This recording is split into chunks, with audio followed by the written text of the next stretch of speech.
سورہ یونس میں اللہ تعالی کی توحید پہ اس سے پہلے 9 دلائل گزر چکے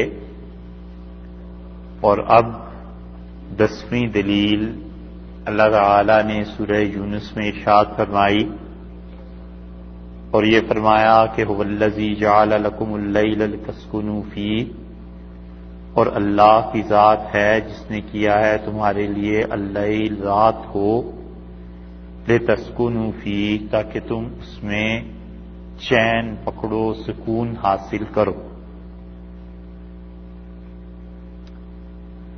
والنہار مبصرا، اور اللہ نے دن کو بنایا ہے دکھانے والا، ان فی ذالک، اور یقیناً اس میں لآیات، نشانیاں ہیں، لقوم یسمعون، اس قوم کے لیے جو لوگ سنتے ہیں۔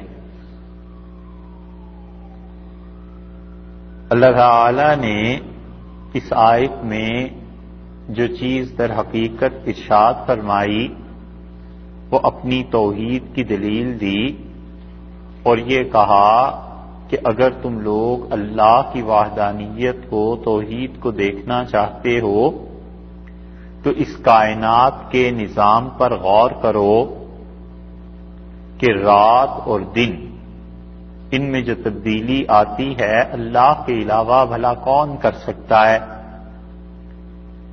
اور رات اور دن پیدا ہوتے ہیں سورج کے طلوع اور غروب سے، تو سورج جیسی بڑی چیز کو طلوع کرنا، غروب ہونا اس کا، یہ سارا ایک نظام ہے یقینی طور پر جو اللہ نے بنایا ہوا ہے۔ اور اس آیت کریمہ میں ایک بڑی زبردست بات ہے جو اس بات کی دلیل ہے کہ یہ کلام واقعی اللہ کا کلام ہے، کوئی آدمی اس کلام کو بنا نہیں سکتا تھا۔ اب ذرا اس پر غور کریں تو ہے باریک بات لیکن پھر سمجھ میں آتی ہے، تو جب سمجھ میں آ جائے تو پھر آپ کی زبان میں کہیں پھر آپ سے انجوائے کریں گے۔ اللہ تعالی نے فرمایا هو الذی جعل لکم اللیل، اللہ تعالی نے بنایا ہے رات کو۔ کیا بنایا ہے؟ کیوں بنایا ہے؟ یہ 2 سوال الگ الگ ہوئے نا۔ آپ کہتے ہیں کہ یہ کیا چیز ہے، انتظامیہ والے یہ کہتے ہیں کہ یہ مسجد بنائی ہے۔ کیوں بنائی ہے؟ اس لیے کہ اس میں عبادت کریں۔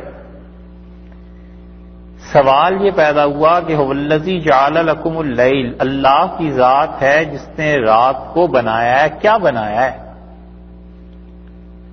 لتسکنوا فیہ، تاکہ تم اس میں سکون پکڑو، سکون حاصل کرو، سونا، نیند۔ یہ تو جواب ہوا کیوں کا، اور کیا کا جواب کیا ہے؟ والنہار، اور اللہ نے دن کو بنایا ہے مبصرا۔ مبصرا کا مطلب ہے دکھانے والا۔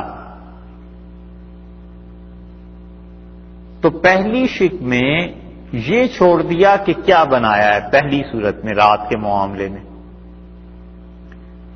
اور دوسری شق میں یہ چھوڑ دیا اللہ نے کہ کیوں بنایا ہے۔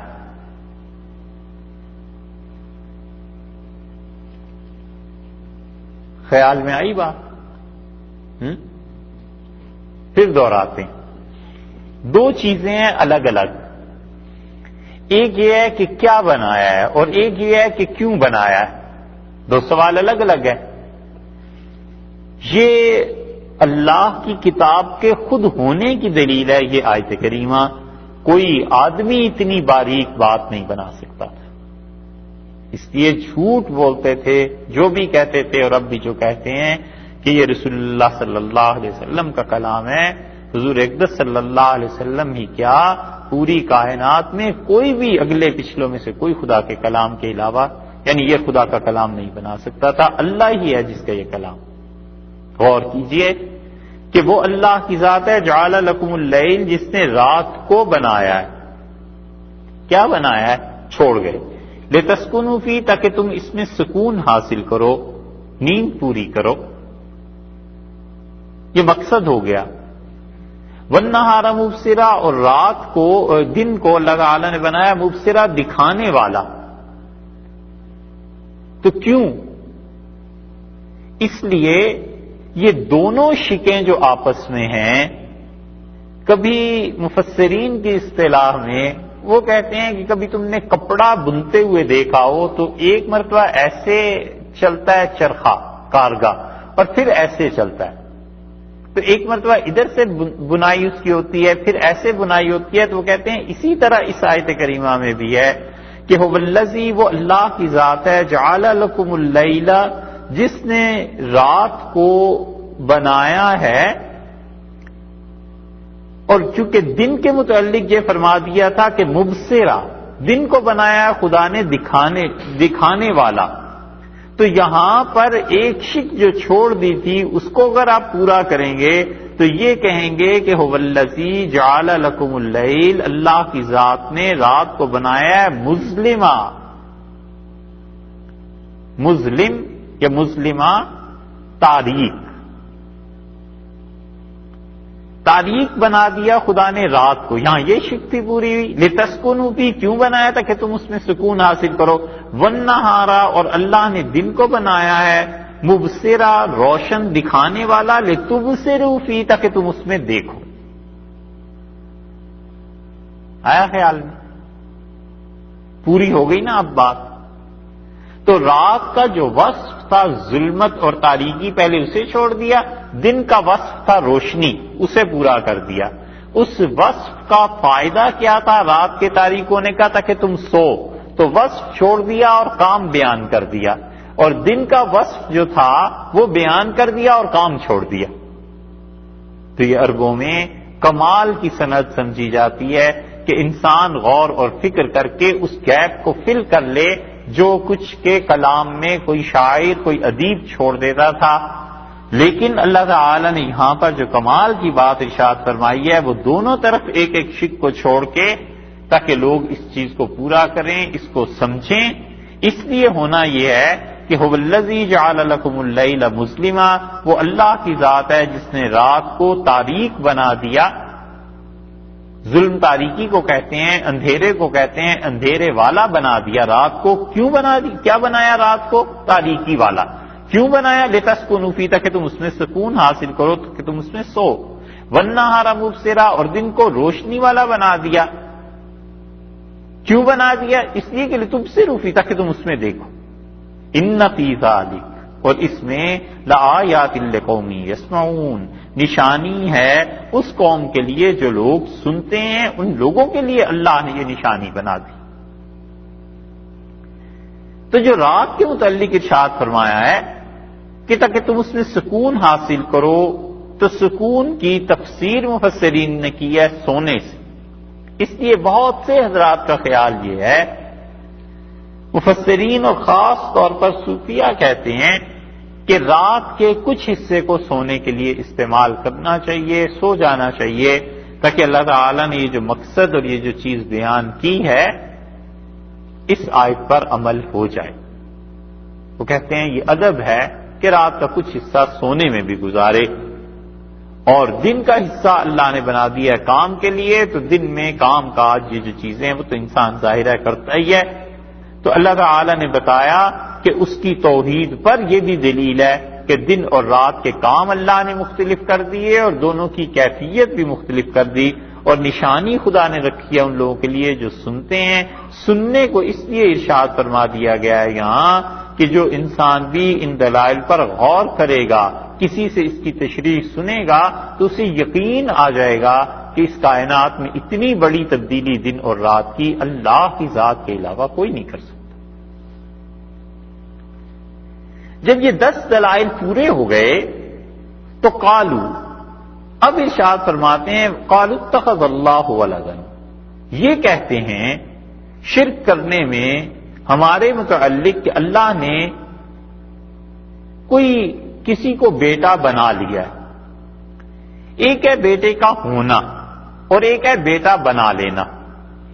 اور یہ اتنی سخت بات ہے کہ اس آیت کریمہ میں اللہ تعالی نے اس ایک جملے کے 5 جواب دیے ہیں کہ یہ جو کہتے ہیں کہ اللہ نے بیٹا بنا لیا ہے، یہ نہیں کہتے کہ اللہ کے ہاں بیٹا ہو گیا ہے، بلکہ اللہ نے بیٹا بنا لیا. ایسے بھی گمراہ تھے جو کہتے تھے کہ خدا کے ہاں بیٹا ہوا ہے، اور اللہ تعالی نے ان سے کہا ہے کہ نہ خدا کی کوئی بیوی ہے نہ خدا کا کوئی بیٹا ہے. اردو محاورے میں جسے کہتے ہیں گود لے لینا، کہ اپنی اولاد حقیقتاً نہیں ہے اور کسی بچے کو گود لے کر پال لیا ہے. یہ جتنے بھی مشرکین تھے اور وہ شرک کسی بھی صورت میں تھا، وہ اللہ کے متعلق یہی کہتے تھے کہ اللہ نے اپنے اختیارات انہیں دے دیے ہیں. خدا کو اتنا پیارا اتنا لاڈلا ہے وہ کہ اللہ اس کی بات رد نہیں کرتا. جس طرح بیٹے اور بیٹیوں کی بات ماں باپ مانتے ہیں، خدا ان کی ایسی بات مانتا ہے. اور خاص طور پہ اتخاذ ولد، بیٹے کو گود میں لے لینا، اس کا نظریہ سب سے زیادہ عیسائیت میں پھیلا. اور تحریف جو دین کی ہوئی وہ یہی ہوئی کہ انہوں نے کہا اللہ تعالی نے اپنے اختیارات دے دیے ہیں، اور وہ پاک خون تھا اور وہ سولی پہ چڑھ گیا اور سارے لوگوں کے قصور اور خطائیں اس خون کی وجہ سے معاف ہو گئیں. اللہ نے بار بار نفی کی ہے کہ ایسے نہیں ہے. اسی لیے جب یہ عیسائی بادشاہ مکہ مکرمہ میں آئے تھے اور جب یہ وہاں داخل ہوئے تو اہل مکہ نے ان سے مرعوب ہو کر اور ان سے دب کے، ان کی سیاسی شہرت کی وجہ سے بھی اور سیاسی دباؤ کی وجہ سے بھی اور کچھ شرک کی جو عادتیں تھیں، ان سارے فیکٹرز کی بنا پہ انہوں نے بیت اللہ کے اندر سیدنا مسیح علیہ الصلوۃ والسلام کا اور حضرت مریم کے مجسمے رکھ دیے اور اس کی عبادت یہ کرتے تھے. یمن جو تھا وہ عیسائیت کا مرکز تھا، اور جب انہوں نے دیکھا کلیسا بنا کر کہ یہاں کوئی نہیں آتا تو بیت اللہ کو گرانے کے لیے پھر وہ آئے. اس لیے اللہ تعالی نے مکی آیات میں جہاں جو رد کیا ہے نا، بہت سے لوگ یہ پوچھتے بھی ہیں اور یہ سوال بھی اٹھتا ہے کہ مکہ مکرمہ میں تو عیسائی نہیں تھے، پھر اللہ تعالی نے یہ کیوں ارشاد فرمایا؟ مکہ میں تو مشرکین تھے. تو اس کی وجہ ایک یہ بھی ہے کہ مکہ مکرمہ میں حضرت مسیح علیہ الصلوۃ والسلام اور ان کی والدہ کے مجسمے رکھے گئے تھے، اور وہ اس وقت تک رہے ہیں جب تک رسول اللہ صلی اللہ علیہ وسلم نے بیت اللہ کو پاک نہیں کیا. فتح مکہ کے دن جو چیزیں وہاں سے نکال کے باہر پھینکی گئی ہیں اس میں وہ مجسمے بھی تھے جو حضرت مسیح علیہ الصلوۃ والسلام ان کی والدہ کی تصویروں پہ مشتمل. اللہ تعالی نے فرمایا کہ یہ کہتے ہیں خدا نے کسی کو گود میں لے لیا ہے، خدا نے کسی کو بیٹا بنا لیا ہے. سبحانہ، یہ پہلا جواب دیا ہے کہ اللہ کی ذات پاک ہے. اس سبحانہ کے 2 ترجمے کیے گئے. ایک ترجمہ تو بالکل سیدھا سادہ ہے کہ جیسے اردو میں کوئی بات تعجب کی آدمی سنتا ہے، کوئی انہونی بات سنتا ہے تو کہتا ہے سبحان اللہ. کہتے ہیں نا محاورے میں، تو سبحان اللہ یعنی عجیب بات کرتے ہیں، بالکل نالائقوں کی بات، نکمی بات، ردی اور بیکار بات کہ خدا نے ایسے کر لی. اور ایک جواب اس کا حقیقت میں یہی کہتے ہیں کہ سبحانہ، اللہ کی ذات بالکل پاک ہے اس چیز سے کہ وہ کبھی بھی کسی کو اپنے اختیارات سونپ دے، یا کبھی بھی کائنات میں ایسے ہوا ہو کہ اس شرک کو خود خدا نے روا رکھا. سبحانہ، اللہ کی ذات پاک ہے اس قسم کی باتوں سے. پہلا جواب دیا. اور دوسرا جواب دیا کہ هو الغنی، اللہ کی ذات بالکل بے نیاز ہے. اختیارات تو وہ اپنے منتقل کرے جس کو کوئی ضرورت پیش آئے، جس پہ موت آ جانی ہے، جس میں معذوری ہے کہ وہ چاہتا ہے کسی اور کو اختیارات دے دے، یا کوئی کسی کی محبت میں اتنا مغلوب ہو جائے کہ وہ اسے خوش رکھنے کے لیے، یا یہ کہ اس کی محبت میں مغلوب ہو کے اسے اختیار دے دے. یہ جتنی حاجتیں اور ضرورتیں ہیں یہ تم انسانوں کی کمزوریاں ہیں، اور اللہ کی ذات وہ بالکل پاک ہے ان کمزوریوں سے. اور اس کا حال یہ ہے کہ هو الغنی، اللہ کی ذات بالکل بے نیاز ہے، اسے اس قسم کی چیزوں کی ضرورت ہی نہیں۔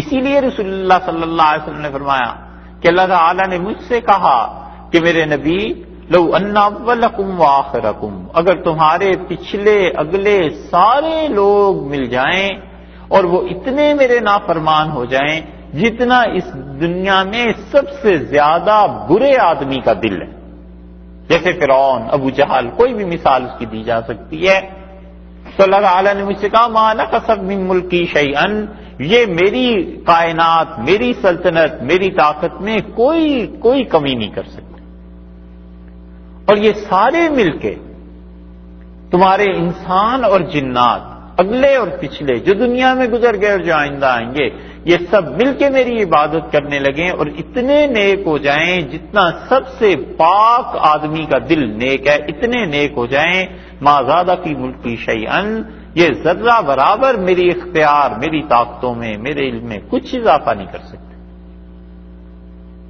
اور اگر یہ سب مل کے ایک میدان میں جمع ہو جائیں اور میں ہر ایک انسان اور جن کو وہ چیز دے دوں جو اس کے دل کی تمنا ہے، ہر ایک کو نواز دوں، تو ما نقص من ملکی شیئا، میرے خزانوں میں ذرہ برابر فرق نہیں پڑتا، اور ان سے جا کے کہنا کہ انما ہی اعمالکم، یہ تمہارے اعمال ہیں بس جو ہم دیکھتے ہیں، اور جب تم ہمارے پاس آؤ گے تو جو عمل کر کے لاؤ گے اس کے مطابق ہم تمہیں جزا دے دیں گے، باقی ہم بے نیاز ہیں ان ساری چیزوں سے۔ سلطنت اور بادشاہی تو حقیقت میں پھر اسی ذات کی ہے جو بالکل بے نیاز۔ ہارون الرشید کے زمانے میں ایک گاؤں میں کسی کے حالات بڑی تنگی ہو گئی، تو بڑھیا تھی، اس سے مشورہ دیا بوڑھے کو، شوہر کو، کہ خلیفہ وقت بڑا مہربان ہے، تم جاؤ اور جا کے اس سے کچھ بات کرو، ہمارا قرضہ اتر جائے، پیسے مل جائیں۔ شہر میں آیا دمشق میں، تو اس نے پوچھا لوگوں سے کہ خلیفہ سے کیسے ملا جاتا ہے؟ کسی نے کہا فلاں جگہ پر آج خلیفہ المسلمین خود تشریف لائے ہوئے ہیں، وہاں چلے جاؤ۔ گیا تو وہاں فوج، پولیس، ہر طرف۔ اس نے کہا امیر المومنین سے ملنا ہے، ہارون الرشید سے۔ تو انہوں نے کہا کیوں ملنا ہے؟ اس نے کہا ضرورت ہے، کام ہے۔ انہوں نے کہا وہ مل تو لیتے ہیں لیکن ابھی تو نماز ہے، اور نماز کے بعد جب وہ فارغ ہوں گے تو ان سے پوچھیں گے، پھر بات ہوگی۔ کھڑا رہا، دیکھتا رہا، پھر اس نے کہا یہ کون ہے جو مسجد میں مانگ رہا ہے؟ تو لوگوں نے کہا یہی خلیفہ ہے۔ اس نے کہا اچھا یہ خلیفہ ہے؟ اس نے کہا ہاں۔ پھر وہ چل پڑا، گاؤں میں پہنچا تو بڑھیا نے کہا کہ ارے جب تم نے دیکھ ہی لیا تھا تو صبر کرتے کچھ لے آتے۔ اس نے کہا تم نے دیکھا نہیں، میں نے اسے کس حال میں دیکھا تھا، وہ تو خود مانگ رہا تھا، اور میں نے غور کیا اس کی حالت پہ تو مجھے خیال آیا کہ یہ تو خود محتاج ہے، تو جس سے یہ مانگ رہا ہے میں بھی اسی سے کیوں نہ مانگ لوں، اس سے کیا مانگنا۔ یہ ہے هو الغنی، اللہ کی ذات بالکل بے نیاز، بلند و بالا اور بہت اوپر ہے کہ تم انسان ہو جنہیں ایک دوسرے کی ضرورتیں، محتاجیاں اور یہ چیزیں تمہارے صفات اور خاصے ہیں، اللہ کے نہیں۔ لہو ما فی السماوات و ما فی الارض، یہ تیسرا جواب دیا ہے کہ اللہ ہی کے لیے ہے ہر وہ چیز جو آسمانوں میں ہے اور جو زمین میں ہے۔ جب یہ ساری چیزیں خدا کی اپنی ہی ہیں تو بھلا وہ کسی کو اپنا شریک بنائے کیوں؟ تین ہو گئے۔ ان عندکم، چوتھا جواب ارشاد فرمایا ان عندکم، نہیں ہے تمہارے پاس، من سلطان، کوئی بھی سند، بہذا، اس دعوے کے لیے۔ یہ جو ان ہے نا، یہ تو ہے نفی کے لیے، اور من سلطان دلائل میں سے کوئی بھی دلیل، اس کو مزید پختہ کرنے کے لیے اللہ نے اس کلام میں زور پیدا کرنے کے لیے یہ بات ارشاد فرمائی کہ کوئی بھی دلیل تو تمہارے پاس نہیں ہے، اس شرک پہ کوئی دلیل تو قائم کرو۔ یہ تو صرف دعویٰ ہے کہ اللہ نے کسی کو اپنا بیٹا بنا لیا، اپنے اختیارات کسی کو دے دیے، یہ شرک کا دعویٰ ہے، اس کی کوئی دلیل بھی تو ہوگی۔ صاف نفی کی ہے اور فرمایا کوئی دلیل تمہارے پاس نہیں ہے. یہ 4 جواب ہو گئے. اور 5واں جواب دیا ہے کہ اتقولون علی اللہ، کیا تم اللہ تعالی کے ذمے وہ چیزیں لگاتے ہو. قالا کہتے ہیں نا بولنے کو، کہنے کو، اور قالا کا صلہ جب علا کے ساتھ آتا ہے، جیسے یہ ہے تقولون علی اللہ، تقولون کے بعد علا آ رہا ہے نا، تو اس کا مطلب ہوتا ہے عربوں میں گھڑ لینا، جھوٹ کو جوڑ لینا، جھوٹ بولنا. جھوٹ جوڑنا بھی استعمال کرتے ہیں کہ یہ محاورہ ختم ہو گیا؟ بولتے ہیں کس نے جھوٹ جوڑ لیا ہے؟ نہیں بولو یار، نہیں بولتے ہیں. اچھا پرانی اردو میں یہ تھا بولنا. اتقولون علی اللہ، کیا تم جھوٹ کو بول رہے ہو، ما لا تعلمون، اور جھوٹ بھی ایسا جس کا تمہیں خود پتا نہیں. یعنی یہ جو قول ہیں تمہارا یہ بغیر دلیل کے ہے.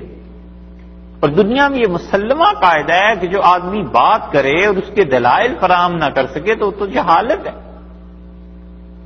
تو عقیدے پر دلائل قائم ہونے چاہیے تھے، محض تقلید کافی نہیں. کیونکہ تمہارے باپ دادا کہتے آئے ہیں کہ اللہ نے ایسی ایسی چیزیں کی ہیں لہذا تم بھی ان کی پیروی میں کر رہے ہو. حالانکہ عقیدہ ایسی چیز نہیں ہے کہ وہ بغیر دلائل کے قائم ہو سکے.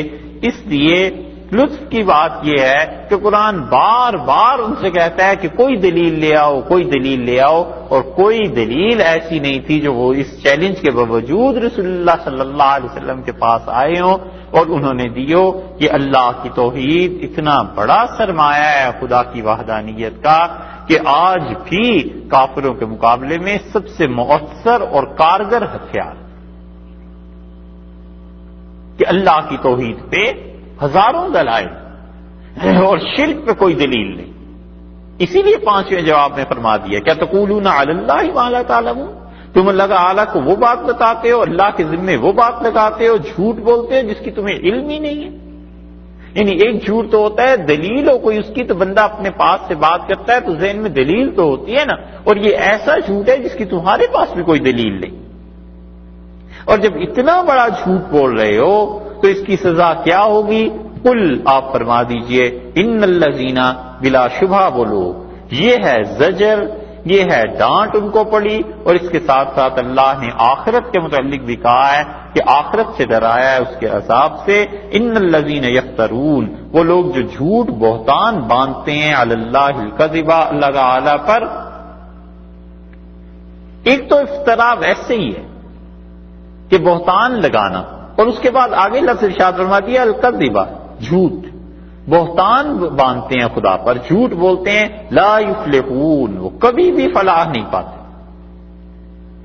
اور پیروی کس کی کرتے ہیں؟ پیروی اس گمان کی کرتے ہیں جو ان کے ذہن میں. اسی لیے شریعت نے مستقلاً یہ چیز بتائی ہے کہ انسان اپنی سوچ کو پاک کرے اور وہ اپنی سوچ پر نگران رہے. قرآن پاک میں متعدد آیات آپ دیکھیں گے ابھی گزری ہیں. اللہ نے فرمایا دن پہ غور کرو، رات پر غور کرو. ان فی ذلک لآیات لقوم یتفکرون، اور اس کائنات میں بڑے دلائل ہیں ان کے لیے جو سوچتے ہیں، جو غور کرتے ہیں. ایک جگہ فرمایا ان لوگوں کے لیے جو سنتے ہیں، لقوم یسمعون، وہ لوگ جو سنتے ہیں. کیونکہ فکر انسان کی جو کچھ وہ ہوتی ہے انسان کے اعمال اس پر مرتب ہوتے ہیں. یہ بات بچوں کی طرح لوگ بات کرتے ہیں لیکن ہے کتنی گہری حقیقت کہ رسول اللہ صلی اللہ علیہ وسلم انما الاعمال بالنیات، تمام اعمال کا دار و مدار نیتوں پر ہے. اور نیت کس چیز کا نام ہے؟ نیت نام ہے دل کے ارادے کا. دل جو کچھ سوچتا ہے یہ اعمال اس کے پیکر ہیں. یہ نماز، روزہ، زکوٰۃ، حج، یہ سارے کے سارے اعمال اصل میں اس فکر کا پیکر ہیں جو دل میں.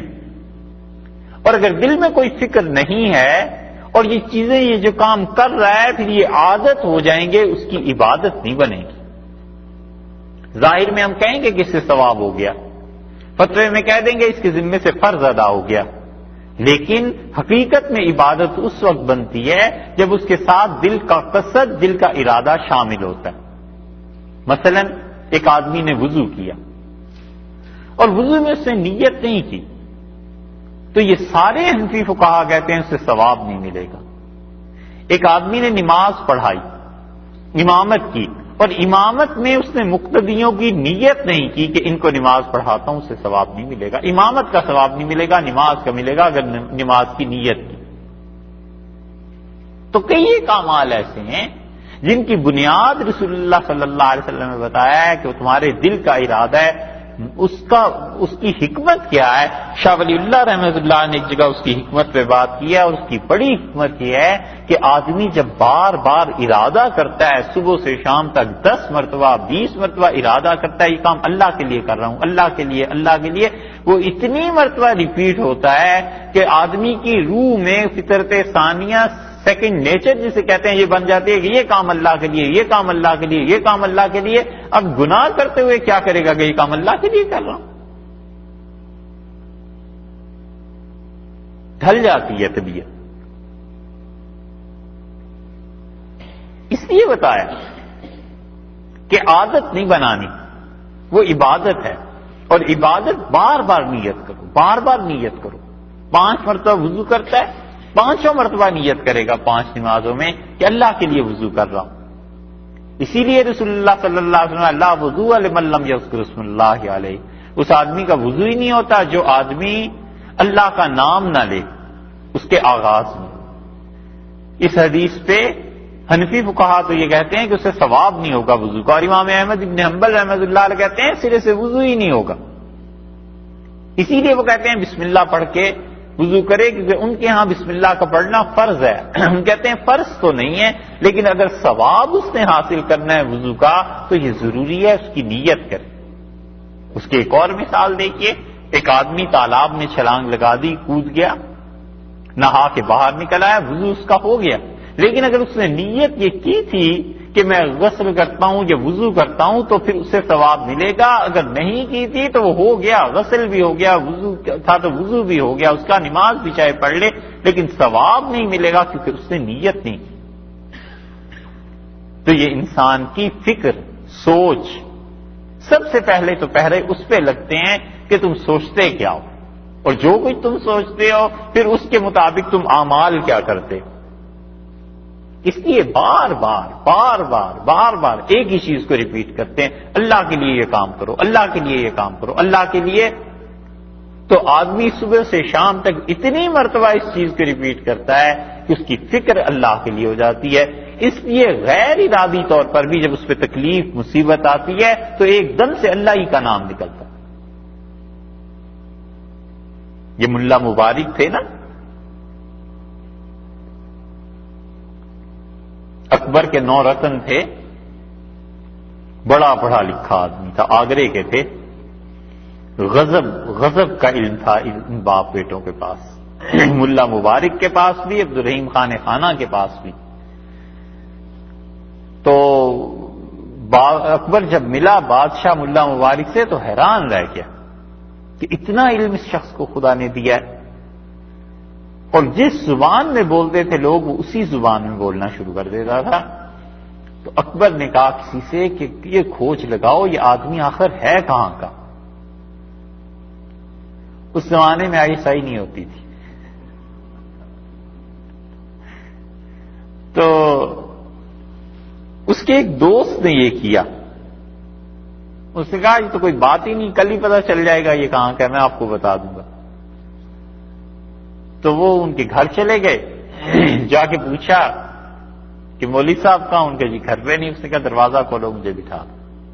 بیٹھ کے ملا مبارک جب آئے تو انہیں دروازہ اپنے گھر کا کھولا تو یہ اچانک ان کے سامنے آیا اور چیخ ماری۔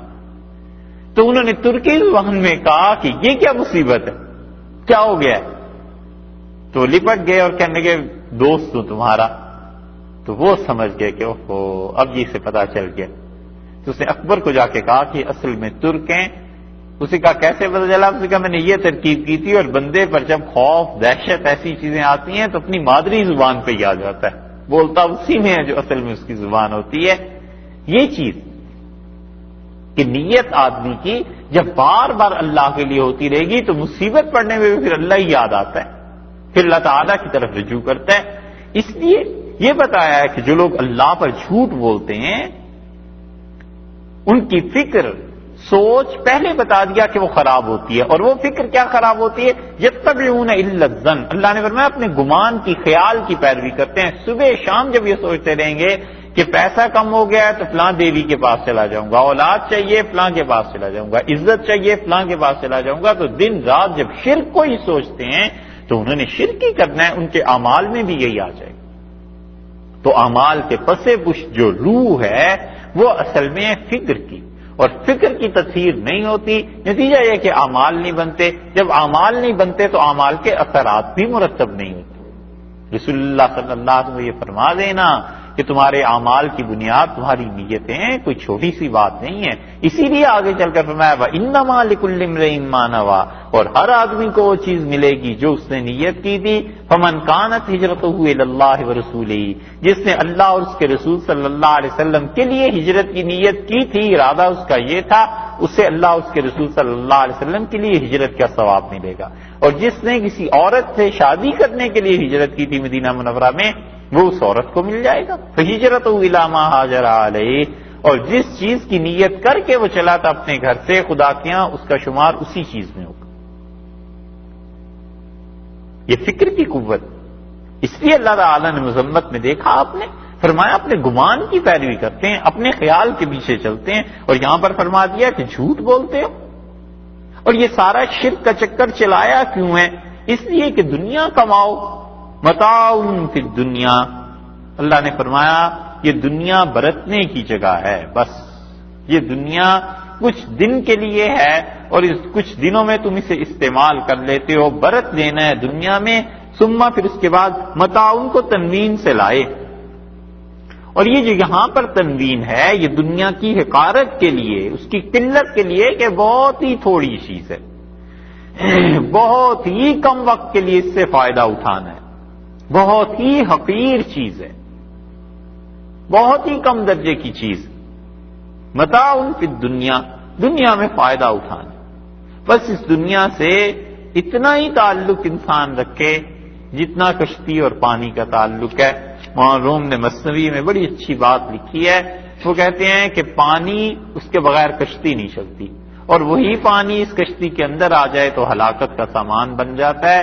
بس دنیا اتنی اچھی ہے کہ جس میں زندگی چلتی رہے، اور جب یہ کشتی کے اندر آ گئی تو پھر تباہی ہوگی۔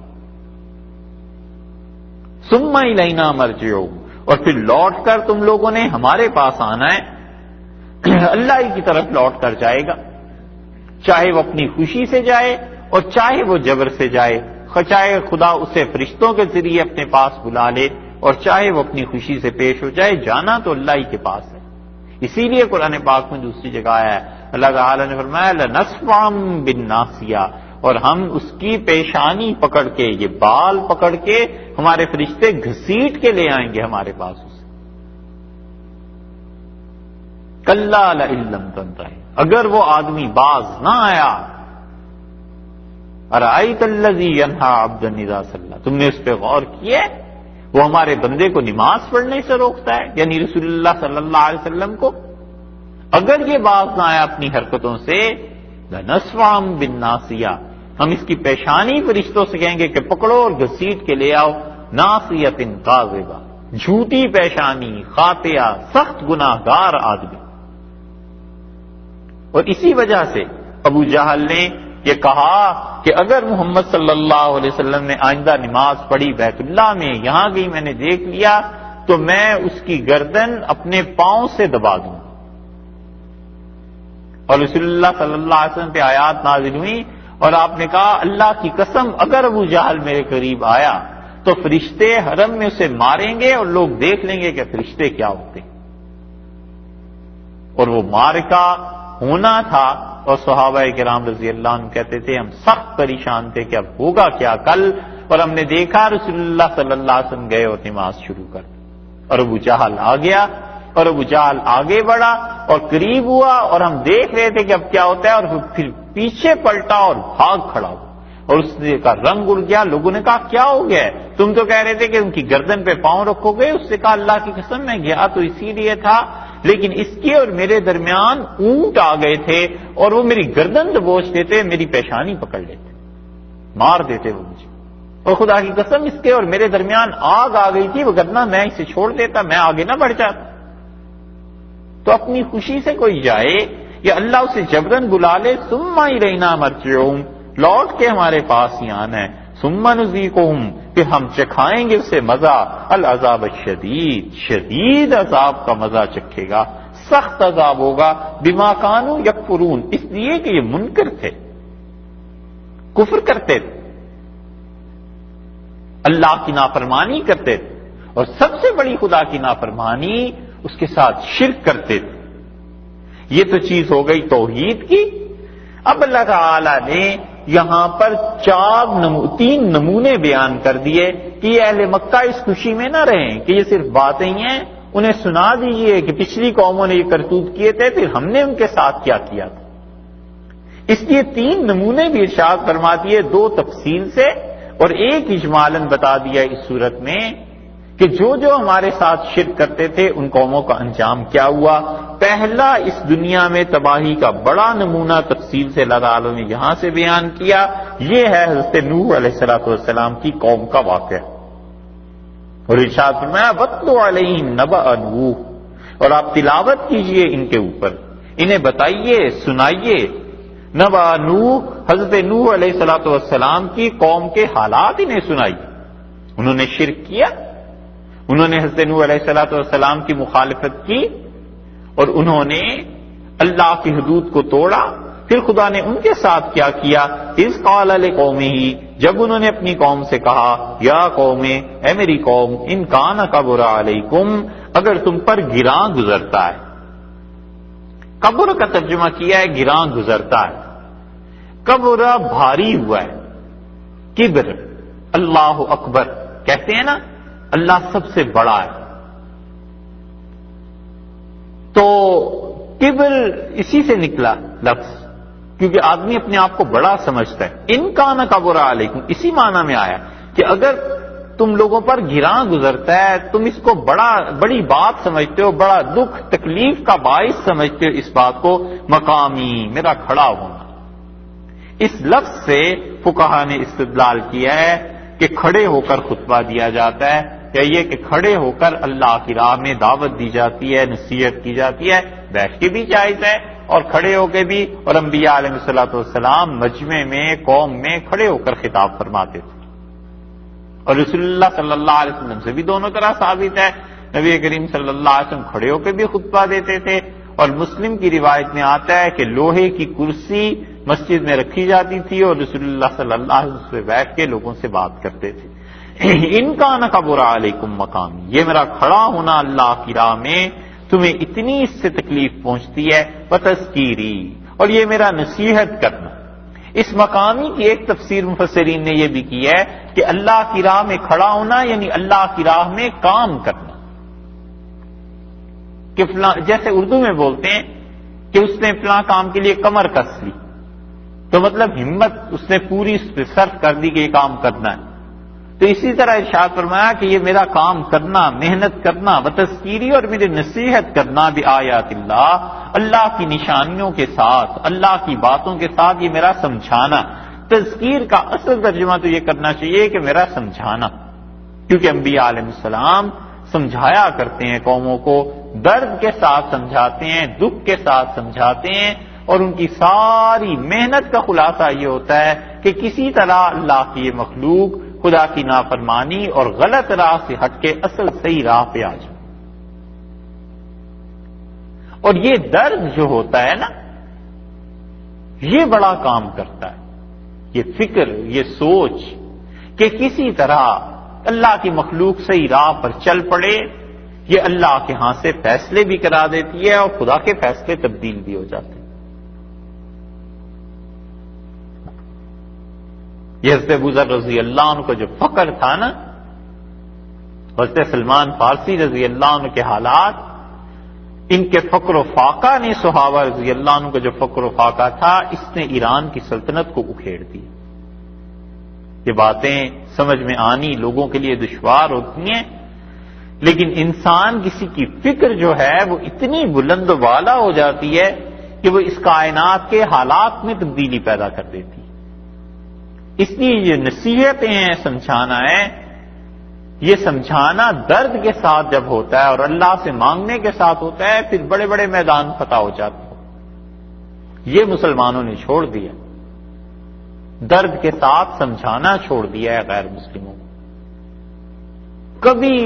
کبھی ایسے نہیں ہے کہ کان پہ جوں تک رینگے کہ ہزاروں لاکھوں کروڑوں کافروں کے درمیان بس رہے ہیں، پوری دنیا میں کیا درگت بنی ہوئی ہے، اور ہم ان کو کیسے اسلام کی دعوت دیں، اور کوئی دعوت دے بھی دے تو وہ درد نہیں ہے کہ رات کو اٹھ کے اللہ سے مانگے بھی کہ خدا بندہ ان پہ اسلام کے دروازے کھول، اور اللہ کسی طرح انہیں ہدایت دے دے۔ انبیاء علیہ السلام کے ہاں یہ درد ہوا کرتا تھا، اور اتنا شدید کہ رسول اللہ صلی اللہ علیہ وسلم کو اللہ تعالیٰ کو کہنا پڑا کہ اب یہ جو بار بار مجھ سے دعا کرتے ہیں کہ یا رب یا رب یا رب، اے میرے پروردگار، اے میرے مالک، اے میرے اللہ، اس کی قسم ہے ہمیں آپ کا بار یہ کہنا کہ یہ لوگ ایمان نہیں لاتے، کیوں ایمان نہیں لاتے، انہیں ایمان کی توفیق ہو جائے، خدا نے اس جملے کی قسم کھائی ہے۔ اس لیے انبیاء علیہ السلام سمجھایا کرتے ہیں قوموں کو، اور سمجھانا ہی چاہیے درد کے ساتھ، تاکہ کسی طرح وہ لوگ کفر کی راہ سے بچ کے اسلام کی طرف آ جائیں، جہنم سے بچ کے جنت کی طرف چل پڑیں۔ آپ اندازہ لگائیں کہ ایک آدمی، فرض کر لو کسی قبرستان میں چلا جائے، 10 20 50 آدمی اس کے ہمراہ، اور وہ قبر پہ جا کر کھڑا ہو کے کہے کہ بھئی مردے اٹھ کھڑا ہو، زندہ ہو جا، تو مردہ زندہ ہو جائے۔ فرض کر لو پورے بر صغیر میں، کیا دنیا میں شہرت مچ جائے کہ ایسے کامل ولی ہیں کہ انہوں نے مردے کو زندہ کر دیا، ہے نا؟ ایسے وہ کامل ولی ٹھہرے کہ ان کے ایسا ولی کوئی نہ ہو، یہ کرامت نظر آتی ہے۔ اور اللہ کے وہ نیک اور اچھے بندے جو غیر مسلموں پر محنت کرتے ہیں، گناہگار لوگوں کو سیدھی راہ پر لاتے ہیں، اور جہنم جو ہمیشہ ہمیشہ کی موت تھی اس سے ہٹا کے اصل جنت زندگی انہیں دے دیتے ہیں، ان کی رہنمائی کرتے ہیں، اس راہ پہ چلاتے ہیں، یہ کوئی کرامت نہیں سمجھتے۔ حالانکہ یہ اس مردے کو زندہ کرنے سے کہیں بڑی کرامت کی بات ہے، عزت اور شرف کی بات ہے کہ اس آدمی نے ایک زندگی کو تبدیل کر دیا، اس کا رخ ہی بدل دیا کہ وہ کہاں سے کہاں پہنچ گیا۔ اسی لیے رسول اللہ صلی اللہ علیہ وسلم نے فرمایا، علی تیری وجہ سے ایک آدمی کو اسلام مل جائے، خیر لک من حمر النعام، تمہارے لیے یہ ہزاروں سرخ اونٹوں سے بہتر ہے، غلہ پورے اونٹوں کا، اس سے تمہارے لیے یہ اچھا ہے۔ اور رسول اللہ صلی اللہ علیہ وسلم نے فرمایا، تم مجھے 100 کافروں کی قتل کی خبر لا کے دو، میرے لیے اتنی خوشی کی باعث بات یہ نہیں بنتی جتنی مجھے خوشی اس خبر سے ہوتی ہے کہ ایک آدمی مسلمان ہو گیا۔ یہ ہے تذکیری، سمجھانا، ڈرانا، نصیحت کرنا۔ عمر بن عبدالعزیز رحمۃ اللہ علیہ کو کسی نے لکھا، اور کیا خوبصورت جواب انہوں نے دیا۔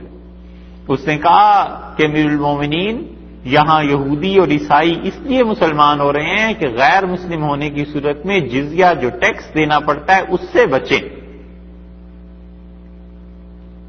اور ٹیکس میں کمی ہو جائے گی اگر ہم انہیں مسلمانوں کی لسٹ میں درج کر لیں گے اور پیسے کم آئیں گے، تو اجازت دی جائے کہ ہم ان کا اسلام قبول نہ کریں اور ان سے پیسے وصول کریں۔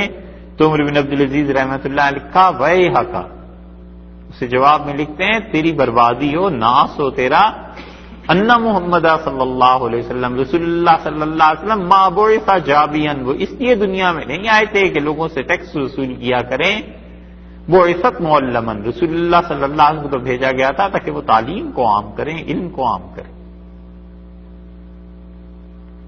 اللہ تعالیٰ نے فرمایا، انہوں نے کہا کہ میری یہ نصیحتیں، میرا یہ خدا کے لیے کام کرو، نصیحت بھی کس سے؟ بھی آیات اللہ، خدا کی آیات سے۔ اگر تمہیں اتنا ہی برا لگتا ہے، فعلی اللہ توکلت، تو میرا تو پورا بھروسہ ہے اللہ پر، میں نے تو اللہ پر بھروسہ کر لیا ہے، اور یہ جو مخلوق سے ڈر پیدا ہوتا ہے نا کہ کیا ہو جائے گا، لوگ کیا کریں گے، فلاں ملک کی طاقت ہے، فلاں کے ساتھ ایسا ہے، میں اگر خدا کے دین کی دعوت دوں تو پھر میرے لیے تو بڑے مصائب ہو سکتے ہیں. یاد رکھنا چاہیے کہ مخلوق کے خوف کا اصل علاج اللہ پہ بھروسہ کرنا ہے بس. انہوں نے کہا کہ فعلی اللہ توکلت، میں نے تو اللہ پر بھروسہ کر لیا ہے. فاجمعوا امرکم، تم جو کچھ ہو سکتا ہے نا تم سے، تم سب مل کر اپنا وہ ہدف، اپنی وہ چیزیں جمع کر لو. وشرکاءکم، اور تمہارے شریک بھی جمع ہو جائیں. ایک بات تم یہ کر لو، پوری اپنی کوشش، پورا اپنا زور لگا لو، اپنے خداؤں کو بھی اپنے ساتھ ملا لو. ایک بات، ثم لا یکن، پھر نہ ہو امرکم، تمہارا کام، علیکم، تمہارے اوپر، غمتن، چوری چھپے یہ حرکتیں نہ کرنا، بالکل صاف میرے سامنے کرو، کوئی چوری چھپے سازشیں کرنے کی بات نہیں ہے. میرے خلاف جو کچھ تم کر سکتے ہو جمع ہو جاؤ، اپنے خداؤں کو بلا لو، اور پھر چوری چھپے بھی نہیں، میرے سامنے میری ساری باتیں کرو. ثم اقضوا الیہ، اور پھر تیسری بات یہ فرمائی کہ مجھ کو ذرا فرصت نہ دینا، ولا تنظرون، کر چکو. ثم اقضوا الیہ، ہاں ثم اقضوا کا ترجمہ یہ ہوگا کہ کر گزرو پھر جو تم نے کرنا ہے. ولا تنظرون، اور بالکل مجھے فرصت نہ دو، بالکل مہلت نہ دو، تم کر لو جو کرنا ہے. یہ اتنی بڑی باتیں حقیقت میں وہی آدمی کہہ سکتا ہے کہ جس کو اللہ پہ پورا بھروسہ ہو اور جس کی کوئی توقع وابستہ نہ ہو لوگوں سے. شرکاءکم سے پہلے جو واو آیا ہے اس کے دو ترجمے کیے گئے ہیں، بلکہ اس آیت کے اس ٹکڑے کے، کہ انہوں نے کہا میری قوم والو، اگر خدا کی آیات سے نصیحت کرنا اور میرا کھڑا ہونا تمہیں اتنا ہی دشوار گزر رہا ہے، اتنا ہی گراں گزر رہا ہے، تو میں نے تو اللہ پر بھروسہ کر لیا. فاجمعوا امرکم، تم اپنے سارے اسباب اور وسائل کو جمع کرو. کہتے ہیں مفسرین کہ اس کے بعد واو ہے، اور واو کا ترجمہ کیا کریں گے؟ وہ کہتے ہیں کہ اگر تم ترجمہ یہ کرو کہ وشرکاءکم، اور اس کے ساتھ ساتھ تم اپنے خداؤں کو جمع کر لو، تو وہ کہتے ہیں خداؤں کو تو جمع نہیں کیا جا سکتا اسباب کے ساتھ، وہ تو بت تھے، انہوں نے کیا کرنا تھا. اس لیے اس سوال کے جواب سے بچنے کے لیے مفسرین کا ایک گروہ اس طرف کیا ہے کہ وہ کہتے ہیں، یہ ایک سوال کا جواب آپ بھی دیجئے گا اس کے بعد، کہ وہ کہتے ہیں فاجمعوا امرکم، انہوں نے کہا اپنے سارے اسباب جمع کر لو، اور واو کے بعد ایک لفظ اور آنا چاہیے یہاں، ودعوا شرکاءکم، اور اپنے خداؤں کو بلا بھی لو. تو ہوتا یہ ہے کہ کبھی کبھی ایک ہی امر کے تحت دو کام جمع کر دیے جاتے ہیں، حالانکہ دوسرا کام کچھ اور ہوتا ہے، پہلا کام کچھ اور ہوتا ہے. یہ ایک اصطلاح ہم نے پڑھی تھی پچھلے سال، اگر یاد ہو تو، ہاں الفتھا بنن، اس نے کہا کہ میں نے اپنی اونٹنی کو چارہ کھلایا، وما باردہ، اور ٹھنڈا پانی. تو ٹھنڈا پانی کھلایا تو نہیں جاتا، یاد آیا نا کہ میں نے اسے چارہ کھلایا اور اس کا مطلب ٹھنڈا پانی پلایا. تو وہ کہتے ہیں یہاں پر وہی چیز ہونی چاہیے. یہ صاحب روح المعانی رحمۃ اللہ علیہ نے بالکل اس جگہ پہ یہی اصطلاح لکھی ہے کہ الفتھا بنن وما باردہ، کہ میں نے اپنی اونٹنی کو چارہ کھلایا اور ٹھنڈا پانی، یعنی ٹھنڈا پانی پلایا. تو کہتے ہیں بالکل اسی طرح فاجمعوا امرکم، انہوں نے کہا امرکم، اپنے کام کو جمع کر لو، اسباب کو، وشرکاءکم، اور اپنے خداؤں کو اس کے ساتھ ساتھ بلا لو، ان کو پکارو، جن کے متعلق تم سمجھتے ہو کہ تمہاری دعائی، تمہاری پکار، تمہاری دعا وہ سنتے ہیں، اور ان کے مخالفین، اپنے مخالفین کا بیڑا غرق ہو جاتا ہے. یہ سب کرو. ثم لا یکن امرکم علیکم غمۃ، اور پھر کوئی چوری چھپے بھی نہ کرو. غمہ، غم ہم بولتے ہیں نا، غم، غمہ عربی میں کہتے ہیں اس چیز کو جو چھا جائے، جو چیز غالب آ جائے. بادل کے لیے بھی استعمال ہوتا ہے کیونکہ وہ بھی چھا جاتے ہیں. غم کو غم اس لیے کہتے ہیں کہ انسان کی طبیعت پہ وہ فکر چھا جاتی ہے اور ایسی کہ انسان کی خوشی وہ کیفیت نشاط کی جاتی رہتی. انہوں نے کہا کچھ پوشیدہ نہ رکھو، ثم اقضوا الیہ، اور میرا کام تمام کر دو، جو تم نے کرنا ہے کر لو. ولا تنظرون، اور مجھے بالکل مہلت نہ دو. اس پوری آیت کا خلاصہ یہ ہے کہ خوف کی نفی انہوں نے بالکل بتا دیا کہ مجھے کسی چیز کا ڈر نہیں، بالکل ڈرنے کی کوئی بات نہیں. ایک چیز، اور دوسری چیز آگے آ گئی فَإِن تَوَلَّيْتُمْ، اور پھر اگر ہٹ جاؤ گے تم مجھ سے، میری بات نہیں مانو گے، فَمَا، سو نہیں، سَأَلْتُكُمْ، میں نے سوال کیا، مِنْ أَجْرٍ، کسی اجر کا، میں نے تم سے کوئی پیسے نہیں لینے. خدا کے دین کی جو تبلیغ کر رہا ہوں یہ اللہ کے لیے کر رہا ہوں، مجھے تم سے کچھ کمانا نہیں ہے. ان اجریہ الا علی اللہ، میرا اجر بس اللہ کے ذمے ہے، وہی مجھے اجر دے گا، وہی مجھے اس کی اجرت دے گا. وہ امرت، اور مجھے حکم دیا گیا ہے، اللہ نے حکم دیا ہے کہ ان اکون من المسلمین، کہ میں مسلمان رہوں. پہلی آیت میں خوف کی نفی کر دی، دوسری آیت میں امید کی نفی کر دی کہ تم کر کیا سکتے ہو، زیادہ سے زیادہ یہی کہ تم سے میں پیسے چاہوں. مجھے پیسے نہیں چاہیے، میں نے تم سے اس پہ کوئی اجر لینا نہیں، میں نے کبھی تم سے سوال نہیں کیا. تو ایسا شخص جو ڈرے بھی نہ اور جسے کوئی امید بھی نہ ہو، سوچنے کی بات ہے کہ اس انسان میں اخلاص کتنا ہوگا. وہ خالصتاً اللہ کے لیے نہیں پکارے گا تو اور کس لیے پکارے گا. یہی ہوتا ہے نا دنیا میں، یا تو آدمی ڈرتا ہے یا کسی امید پہ کوئی دین کا کام. اللہ نے بتا دیا ہے کہ ایسا اخلاص ہونا چاہیے کہ اگر خدا کے دین کی طرف دعوت دینی ہے، کوئی امید لوگوں سے نہیں رکھنی چاہیے، وہ کوئی ڈرنے گھبرانے کی بات نہیں ہے. اللہ کے ساتھ بھروسہ، اللہ کی امید. اسی لیے انبیاء علیہ الصلوۃ والسلام کے جتنے بیانات ہیں اس چیز کو خاص دخل حاصل ہے اس میں. آگے چل کے اس کے بعد جو سورہ ہود آ رہی ہے آپ دیکھیں گے وہاں بار بار یہ آتا ہے کہ مجھے تم سے کچھ لینا نہیں، میں تم سے کوئی سوال نہیں کرتا، بس میری بات سنو تم.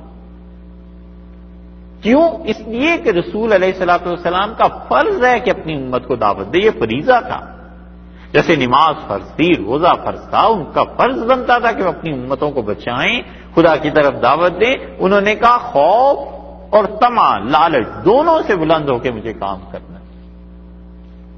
اور حقیقت بھی یہی کہ جو لوگ خوف سے، لالچ سے بہت اوپر اٹھ کے کام کرتے ہیں، ان کی دعوت، ان کی تحریک، ان کی تبلیغ بڑی مؤثر ہوتی ہے، لوگوں کے دل کی کیفیتیں بدلتی ہیں، اس لیے کہ اسے کوئی لالچ نہیں ہوتی، اللہ ہی پہ بھروسہ ہوتا. اسی وجہ سے دین کی تبلیغ میں یا تحریک میں، انقلاب میں، ان چیزوں میں جو لوگ ان گھرانوں کے ہوتے ہیں نا، جو گھرانے یا تو ان علاقوں میں غالب ہوتے ہیں دنیاوی اقتدار کے اعتبار سے، فیملیز ایسی ہوتی، بادشاہ، صدر، وزراء، نواب، راجے، ان کے گھروں سے جو لوگ اٹھتے ہیں، کیونکہ انہیں کسی کا خوف نہیں ہوتا. اور یا پھر وہ لوگ جو گھر سے جسے کہتے ہیں نا کھاتے پیتے ہوتے ہیں، اپنا کمانا ہے، اپنا کھانا ہے، پیسہ ہے، ضروریات زندگی، اسباب سب کچھ ہے، مسجد سے کچھ لینا نہیں. اور امامت کا انہیں کوئی خوف نہیں ہوتا کہ اگر امام صاحب یہ ڈریں کہ یار یہ اگر بات کی تو مجھے نکال دیں گے، وہ کہتے ہیں نکال دیں گے تو میں اپنے باپ کے گھر جاؤں گا، وہاں سے کھاتا رہوں گا، مجھے کیا ڈر ہے. یہ جو اس بے نیاز طبیعت کے لوگ ہوتے ہیں، حقیقت میں دین کا کام ان سے بہت زیادہ ہوتا. خوف نہیں رہتا، لالچ نہیں رہتا. اور یا پھر تیسرا، اللہ ہی کا فضل کسی پہ ہو کہ پیدائشی طور پہ خدا نے اس آدمی میں جرت، ہمت اتنی رکھی ہو، اور پیدائشی طور پہ اللہ نے اتنا پاک کیا ہوا ہو کہ وہ دنیا کی چیزوں کو خاطر میں نہ لائے، بس پھر وہ دین کا کام کر لیتا ہے. اس لیے یہ جو آپ کے ہاں ماحول بن رہا ہے نا، امریکہ میں، انگلینڈ میں، آسٹریلیا میں، یہ جو بچے اگلی نسل آ رہی ہے نا، ان میں اللہ کے فضل سے مادی اعتبار سے انہیں کوئی مسجدوں سے کمانا نہیں ہے. انہیں یہ جا کے نہیں دیکھنا کہ اس مسجد میں اگر ہم نے دین کا کام کیا ہے تو یہاں $1000 مل رہا ہے تو دوسری میں $1200 مل رہا ہے، لہذا وہاں ہم چلے جائیں. جب وہ گھر سے کماتے کھاتے ہوں گے، انہیں پتا ہے کہ باپ کے پاس پیسے ہیں، گھر میں چلا جاؤں گا تو کوئی مجھے نکال نہیں سکتا، تو مسجد میں حق بات کرے گا، اس لیے کہ اس نے مسجد سے کچھ کرنا نہیں، لینا دینا نہیں. یہی حکمت اور مصلحت تھی کہ امام ابو حنیفہ رحمۃ اللہ علیہ کہتے تھے کہ اجرت پہ آذان دینے والے کو آذان کا ثواب نہیں ملے گا، اور انہوں نے کہا اجرت پہ امامت جائز نہیں. اور یہ تو پھر امام صاحب رحمۃ اللہ علیہ کے 200 سال کے بعد حنفی فقہا نے کہا اور اتنا سخت فتویٰ نہ دو، یہ مسجدیں اجڑ جائیں گی، دین کا کام ہی ختم ہو جائے گا، نماز کوئی نہیں پڑھایا کرے گا. تو انہوں نے کہا امام شافعی رحمۃ اللہ علیہ نے چونکہ اجرت کی اجازت دی ہے لہذا آئندہ فتویٰ اسی سے دیں گے. تو اب تو 1200 برس سے فتویٰ اسی پہ ہے، لیکن اصل میں امام ابو حنیفہ رحمۃ اللہ علیہ کہتے ہیں. اور امام ابو یوسف رحمۃ اللہ علیہ وہ کہتے تھے کہ میں نے امام صاحب رحمۃ اللہ علیہ سے پوچھا تو انہوں نے کہا قاری اور حافظ اور امام وہ ایسا رکھو جو کھاتا پیتا ہو. اور انہوں نے کہا وگرنہ تم دیکھو گے کہ سب سے پہلے جب اس پہ مصیبت اور آفت پیش آئے گی تو سب سے پہلے جس چیز کو بیچے گا وہ اس کا دین ہوگا. کہتے دین بیچ دیں گے لوگ، اور ان لوگوں کو منع کرو اس سے کہ امامت خطابت ان چیزوں کے لیے. اسی لیے اب تک امام صاحب رحمۃ اللہ علیہ کو 150 ہجری میں انتقال ہوا اور اب 1425 آ گئی، یعنی 1300 سال تو ہو گئے. اب تک حنفی فقہا کہتے ہیں کہ اگر اجرت پہ حافظ رکھا جائے گا تراویح میں تو اس کے پیچھے پڑھنے والے لوگوں کو بھی ثواب نہیں ملے گا اور حافظ صاحب کو بھی ثواب نہیں ملے گا تراویح، کیونکہ اس نے اللہ کے لیے تھوڑا ہی پڑھایا ہے، وہ تو پیسے کے لیے پڑھایا. تراویح کی امامت جو ہے اب تک ہمارے حنفی فقہا یہی فتویٰ دیتے ہیں. وہ کہتے ہیں اپنی 20 رکعتیں چھوٹی چھوٹی صورتوں سے پڑھ لے اس پہ ثواب ملے گا، لیکن اگر امام حافظ تراویح میں قرآن پاک اجرت پہ سنائے، اسے پیسے دیے جائیں، یا وہ اس توقع پہ آیا ہو کہ یہاں سے پیسے مل جائیں گے. ایک تو ہے نا طے کرنا، طے نہیں کیا، بس یہ پتا ہے کہ یہاں سے پیسے مل جائیں گے، اور مسجد کی انتظامیہ بھی اسی موڈ میں ہے کہ پیسے ایسے دے دے گی، کوئی خدمت کر دے گی تو وہ نماز کا ثواب نہیں ملے گا. اب تک یہی فتویٰ ہے، اس لیے کہ دین کوئی بیچنے کے لیے تھوڑا ہی ہے. اور اللہ نے اعمال میں جو برکت دی تھی انہی لوگوں کے جو لوگ دین کے معاملے میں ایسی چیزوں میں آتے ہی نہیں تھے. پیسہ یہ وہ کوئی چیز نہیں، وہ کہتے تھے اللہ کے لیے بات کرنی ہے وہ سنو، پیسے کو چھوڑو، وہ بات کی بات ہے. اللہ نے فرمایا، انہوں نے کہا کہ اگر تم میری بات نہیں سنو گے، منہ پھیر لو گے، مجھے ڈر بھی نہیں تم سے، مجھے تم سے کچھ لینا بھی نہیں ہے. فما سألتکم من اجر، مجھے تم سے کوئی اجر نہیں لینا، ان اجری الا علی اللہ. حتیٰ کہ یہ آیت رسول اللہ صلی اللہ علیہ وسلم پہ نازل ہوئی، اللہ نے فرمایا ان سے کہہ دیجئے کہ میں تم سے کوئی اجر نہیں مانگتا خدا کا یہ دین پیش کرنے میں، الا المودۃ فی القربى، لیکن دیکھو جو رشتہ داری میری مکہ والوں تمہارے ساتھ ہے اسی کا کچھ خیال کرو، اس رشتہ داری کا پاس بھرم رکھو. میں آخر تمہارے ہی قبیلے کنبے خاندان سے ہوں، مجھے پیسے کوئی چیز نہیں چاہیے. ان اجری الا علی اللہ، میرا اجر بس اللہ کے پاس ہے. وہ امرت، اور مجھے اس کا حکم ہوا ہے کہ ان نکون من المسلمین، میں مسلمان رہوں. میں تو پابند ہوں اللہ کی طرف سے اس چیز کا بھی کہ تبلیغ کروں، نصیحت سناؤں، اور اس چیز کا بھی کہ میں اسلام پر قائم رہوں. فکذبوہ، اور انہوں نے انہیں جھٹلایا، قوم نے نہیں مانا. فنجیناہ، ہم نے اپنے اس بندے کو نجات دی. حضرت نوح علیہ الصلوۃ والسلام کو اللہ نے کہا ہے کہ انہیں اللہ نے نجات دی. ومن معہ فی الفلک، اور اللہ نے ان سب کو نجات دی، کشتی والوں کو اور جو ان کے ساتھ اس کشتی میں جو سوار ہو گیا، خدا نے انہیں نجات دے دی. وجعلناہم خلائف، اور ہم نے پھر کیا کیا، انہیں رکھا خلائف ان کے بعد. خلیفہ کہتے ہیں نا نائب کو، بعد میں آنے والے کو. تو ان کو قائم کیا جو ان کے بعد آئے، یعنی انسانی نسل، پھر ان کے جو باقی لوگ تھے ان سے چلی۔ اس کی تشریح پہلے گزر چکی ہے سورہ اعراف میں، اور کچھ چیزیں آگے سورہ ہود میں بھی آئیں گی، کس سے بار بار اب آئیں گے، اور جتنی تشریح ایک بار ہو جائے گی بس وہ کافی۔ وَأَغْرَقْنَا الَّذِينَ، اور اللہ نے فرمایا ہم نے ڈبو دیا ان لوگوں کو كَذَّبُوا بِآيَاتِنَا، جنہوں نے ہماری نشانیوں کا رد کیا، جنہوں نے جھٹلایا ہماری نشانیوں۔ آپ کو اگر یاد ہو، اور ہے یہ بڑے کام کی بات، آپ سے اس وقت بھی عرض کیا تھا، اس کو کوئی دوبارہ سنے نا کسی قرآن پاک کی اس تفسیر کو، تو بڑی نیکی اور خوبی کا کام یہ ہے کہ وہ ان سارے مقامات کو الگ کر لے۔ آپ کو اگر خیال ہو تو ہم نے آپ سے کہا تھا کہ قرآن جگہ جگہ پر کئی مقامات پر رد کرتا جاتا ہے بغیر کچھ بولے، بغیر کچھ کہے بائبل کا، یاد ہے؟ اس کی مثالیں دی تھی نا کہ قرآن ایک بات کر دیتا ہے، اگر آدمی کے ذہن میں یہ نہ ہو کہ بائبل میں کیا ہے، پچھلی کتابوں میں کیا ہے، اس وقت کیا نظریات لوگوں کے تھے، تو پھر وہ آیت سمجھ بھی زیادہ نہیں آتی۔ اس میں اللہ نے بائبل کا رد کیا، اور وہ اس طرح سے ہے کہ اللہ تعالیٰ نے یہ کیوں الفاظ بڑھائے ہیں کہ کذبوا وَأَغْرَقْنَا الَّذِينَ، یہ بھی ہو سکتا تھا اغرقنا الذین، ہم نے غرق کیا ان لوگوں کو جنہوں نے کفر کیا۔ یہ کیوں کہا ہے کہ کذبوا بآیاتنا، جنہوں نے ہماری نشانیوں کو جھٹلایا ہم نے انہیں غرق کر دیا۔ بائبل میں پیدائش کے باب میں جا کے تصریحات آپ پڑھ لیجئے گا، دو چیزیں بائبل میں آئیں۔ ایک تو انہوں نے کہا ہے کہ خدا بڑا ہی پچھتایا، وَلِعِیاذُ بِاللہ، خدا ایسے کام ہی نہیں کرتا کہ وہ پچھتایا کرے، اور اللہ اتنا پچھتایا انسان کو پیدا کر کے کہ اس نے کہا کہ اب میں تباہ کر دوں گا دنیا کو، اور دنیا میں جتنے جانور ہیں اور ہوا میں جو پرندے اڑ رہے ہیں سب کو میں ختم کر دوں گا۔ پھر اس کی تفصیل لکھی ہوئی ہے، اسے پڑھ لیجئے گا۔ اللہ نے کہا ایسے نہیں، الذین کذبوا بآیاتنا، جنہوں نے ہماری نشانیوں کو جھٹلایا تھا بس انہیں ہم نے تباہ کیا ہے۔ پرندوں کا کیا قصور اور جانوروں کا کیا قصور ہے؟ اس آیا خیال؟ بائبل کی عبارت کے ساتھ اس آیت کو جب ملائیں گے پھر قدر آتی ہے ان دو لفظوں کی کہ کذبوا بآیاتنا، ہم نے تباہ کیا، غرق کیا، ڈبو دیا ان کو جنہوں نے ہماری نشانیوں کو جھٹلایا۔ وہ کتنے لوگ تھے، کہاں تھے اس وقت؟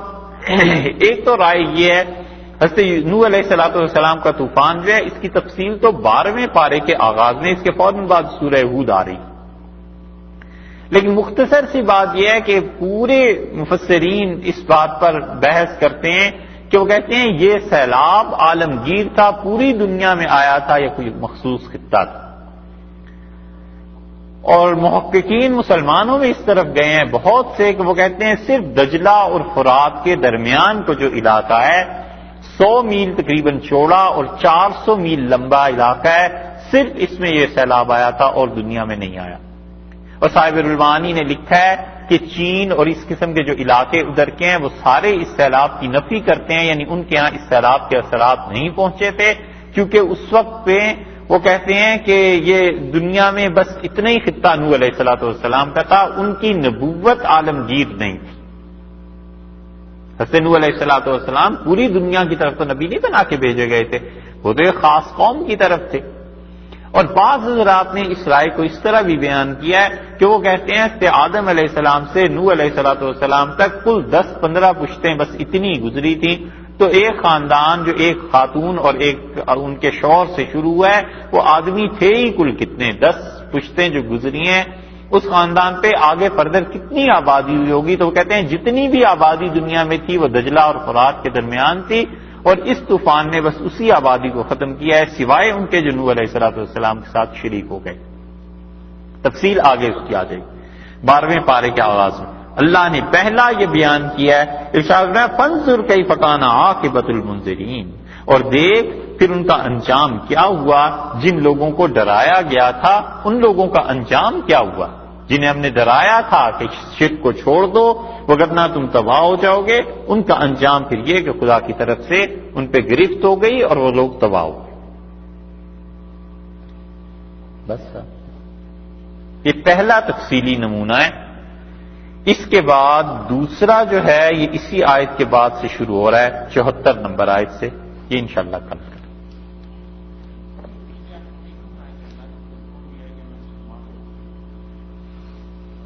میں پابند ہوں اس چیز کا کہ مسلمان رہوں، یعنی تم جو میرے متعلق توقع لگائے بیٹھے ہو کہ میں کسی وقت تمہاری چکر میں آ جاؤں، شرک میں، ان چیزوں میں، ہرگز نہیں ہو سکتا ہے۔ ہاں کل سے مراد بھائی ویسے جمعے کے اتوار کی چھٹی کر کے کرو گے کیا؟ میں ویسے ہی پوچھتا ہوں کہ کرنا کیا ہے؟ رات کو 8 بجے کون سی ایسی مصروفیت ہے؟ کل تو چلیے چھٹی کر لیتے ہیں انشاءاللہ، یہ ٹاپی تو آپ لے لیں، لیکن اس کے بعد آئندہ سنڈے کو کیوں چھٹی کرنی ہے؟ کام تو دن میں ہی ہوتے ہیں نا سارے۔ ٹھیک ہے۔